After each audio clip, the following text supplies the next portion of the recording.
صرف ان 2 سالوں میں پاکستان سے، کل میں سن رہا تھا کہ صرف 5 لاکھ پاکستان کا وہ بزنس مین طبقہ جو اس ملک میں سرمایہ دار طبقہ تھا، 5 لاکھ وہ نکلا ہے، اور 15 لاکھ صرف جوان اس ملک سے نکل کے چلے گئے ہیں۔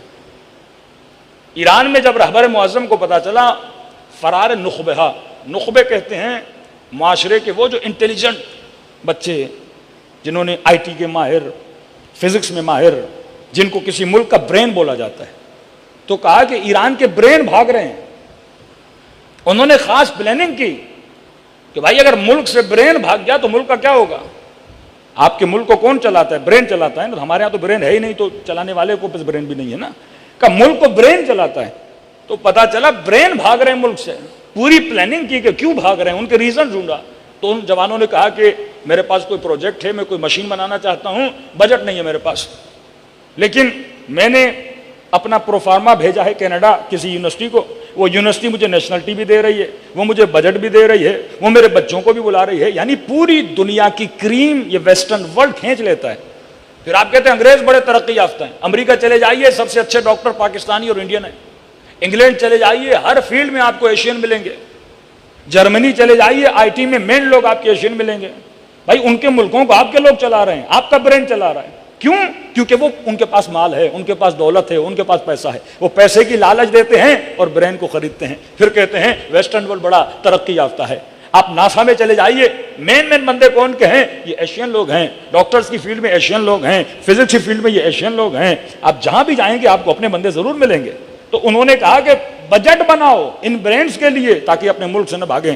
لیکن ہمارا نگران وزیر اعلیٰ صاحب کہہ رہے تھے تو اچھی بات ہے، پاکستانی باہر جا رہے ہیں، وہاں کمائیں گے تو تھوڑے بہت 4 پیسے یہاں بھی بھیجیں گے، مطلب خود کام نہیں کرنا، پھر بھی کس کے آسرے پر چلنا ہے؟ جو باہر جا رہا ہے۔ یعنی جس ملک یہ فکر نہ ہو کہ میرا جوان میرے ملک سے نکلتا جا رہا ہے، مڈل طبقہ بھاگ جائے، سرمایہ دار طبقہ بھاگ جائے، پھر ملک میں کون رہ جائے گا؟ وہ ان پڑھ اور گوار طبقہ رہ جاتا ہے۔ وہ تو ملکوں میں چینج نہیں لاتا، وہ تو ملکوں میں تبدیلی نہیں لاتا۔ جب نالائق لوگ سیٹوں پہ بیٹھ جاتے ہیں، یزید جیسا نالائق بیٹھا تو واقع کربلا رونما ہو جاتا ہے۔ یہی فکر اہل بیت تھی کہ اپنی نسلوں کو بچاؤ، اب نسلوں کو ایجوکیشن دو، لیکن یہ تو سوچو جس یونیورسٹی میں جا رہا ہے کہیں اس کا ایمان تباہ و برباد نہ ہو جائے۔ ہم نشینی صالح، جوان تفریح سالم، ہم نشینی بس عالم، تفریح کرے تو اچھی تفریح کرے، بچوں کو اسپورٹ میں لے جاؤ۔ یہ 51 رکعت جو معصوم فرماتے ہیں شیعوں کی نشانیاں 51 رکعت دن میں پڑھتے ہیں۔ یہ 51 رکعت میں نے کاؤنٹ کیا، اگر 51 رکعت ہے تو بندہ بڑی اسپیڈ سے ساتھ بھی پڑھے تو 51 منٹس بن جاتے ہیں، تھوڑا سکون کے ساتھ پڑھے تو 1 آور۔ مطلب ڈیلی ہر علی کے چاہنے والے کو 1 گھنٹہ فزیکل ایکٹیویٹی کرنی ہے۔ نماز فزیکل ایکٹیویٹی ہے نا، کمر کا جھکنا، سجدے میں جانا، کھڑے ہونا، بازوؤں سے اللہ اکبر کرنا، یہ پوری فزیکل ایکٹیویٹی ہے۔ اور آج میڈیکل سائنس نے پروو کیا ہے کہ جب آپ سجدے میں جاتے ہو تو آپ کے پورا بلڈ آپ کے برین میں آتا ہے، اس کے آنے سے انسان کی میموری بھی تیز ہوتی ہے۔